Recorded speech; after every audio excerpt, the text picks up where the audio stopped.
morning, children. Today we are moving to the part of history, chapter 6, new questions and ideas. In this chapter, we are learning about Buddhism, Jainism and Upanishads, what these things tell us and what are the main ideas of Buddhism and Jainism and how it become more important in that period because till then the Sanskrit was the main language used by the religious practices, and the emergence of Buddhism and Jainism, they have taught their ideas to the common language. Then it was easy to understand for the common people. So we can look what are the important teachings of Buddhism and Jainism. Buddhism. Siddhartha, who was later known as Gautam Buddha, was a contemporary of Mahavira. He was born in 563 BCE in Lumbini forest near Kapilavastu in the foothills of Nepal. He belonged to a small Gana known as the Sankhya Gana and was a Kshatriya. Initially, he led a life of luxury. He was married to a princess, Yashodhara, and had a son named Rahul. According to legend, the sights of an old man, a sick man, and a dead man made Gautama realize that there is suffering in the world. The sight of an ascetic told him that there is also a way to end suffering. He left the comforts of his home at the age of 30 to find the way to end suffering. He wandered for several years, meeting and holding discussions with other thinkers. He finally decided to find his own path to realization and meditated for days on end under a peepal tree at Bodh Gaya in Bihar, where he attained enlightenment and became known as the Buddha, the Enlightened One. He delivered his first sermon at Sarnath near Varanasi. He spent the rest of his life traveling on foot, preaching in the common man's language, as he wanted the message to reach everyone. He passed away at the age of 80 in 483 BCE in Kushinagar in eastern Uttar Pradesh. Once there was a young woman by the name of Kisa Gautami. Her only son, an infant, died suddenly. She went to Buddha and cried, "My only child is dead. Have pity on me and bring him back to life." Buddha replied, "I will do so if you bring me a handful of mustard seeds from a household where no one has died." The woman exclaimed, "If that brings my child back to life, I will do as you say." Determined, Kisa Gautami began her search and approached different houses asking for mustard seeds. She went house to house and begged, "Please give me a handful of mustard seeds, but only if no one has died at your house." Wherever she went, people replied, "We could give you mustard seeds, but in the past, a death has happened in our house." Dejected, she continued her search. "No, no, then I don't want it." She went house to house, but could not find a single house where someone had not died.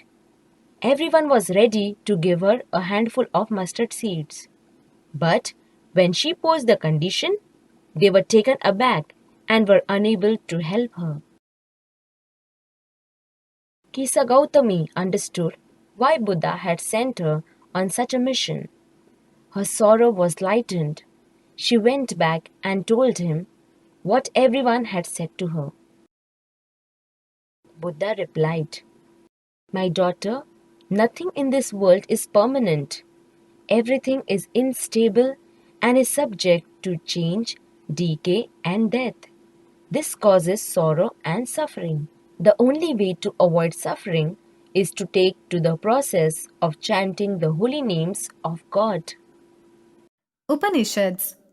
Upanishads literally mean approaching and sitting near, or in other words, to sit near somebody. They are a record of knowledge given by teachers to pupils sitting near them.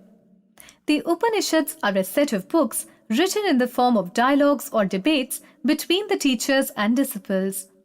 They are a storehouse of Indian philosophy. They are also regarded as the sacred knowledge or divine revelation and are thus called the Vedanta. Around this time, thinkers tried to find answers to difficult questions. Some of them wanted to know about life after death. Others felt that there was something permanent in the universe that would last even after death. They described this as the Atma or the individual soul and the Brahma or universal soul. They believed that the individual soul, Atma, was not separate from the universal soul. These and other such ideas are recorded in the Upanishads. Most Upanishadic thinkers were men, especially Brahmins and Rajas. Occasionally, there is mention of women thinkers such as Gargi, who was famous for her learning and participated in debates held in royal courts. There is also mention of an ordinary thinker named Satyakama Jabala, who was the son of a slave woman Jabali. He had a deep desire to learn about reality and became one of the best-known thinkers of the time. Many of the ideas of Upanishads were later developed by the famous thinker Shankaracharya, about whom you will study in next class. Indeed, the philosophy of Vedanta, drawn from Upanishads, has been elaborated upon by many thinkers belonging to India and other countries. Here is a dialogue based on a story from one of the most famous Upanishads, the Chandogya Upanishad. Shaunaka and Abhipradarin were two sages who worshipped the universal soul. Once, as they sat down to eat, a beggar came and asked for some food. "We cannot spare anything for you," Shaunaka said. "Learned sirs, whom do you worship?" the beggar asked. "The universal soul," Abhipradarin replied. "Yeah, it means that you know that the universal soul fills the entire world." Yes, we know that," the sages nodded. "If the universal soul fills the whole world, it fills me too. Who am I but a part of the world?" The beggar asked. "You speak the truth, O young Brahmin. Then, O sages, but not giving me food, you are actually denying food to the universal soul." The sages realized the truth of what the beggar said and shared their food with him. Panini, the grammarian, he prepared grammar in Sanskrit and he arranged vowels and consonants in a special order and arranged a formula. It is known as algebra. And we have seen about Buddhism, the Gautama Buddha, his life, and the story of Kisagodami in Buddhism, and a wise beggar, the story written in the Upanishads. The rest of the chapter we will see in the next class.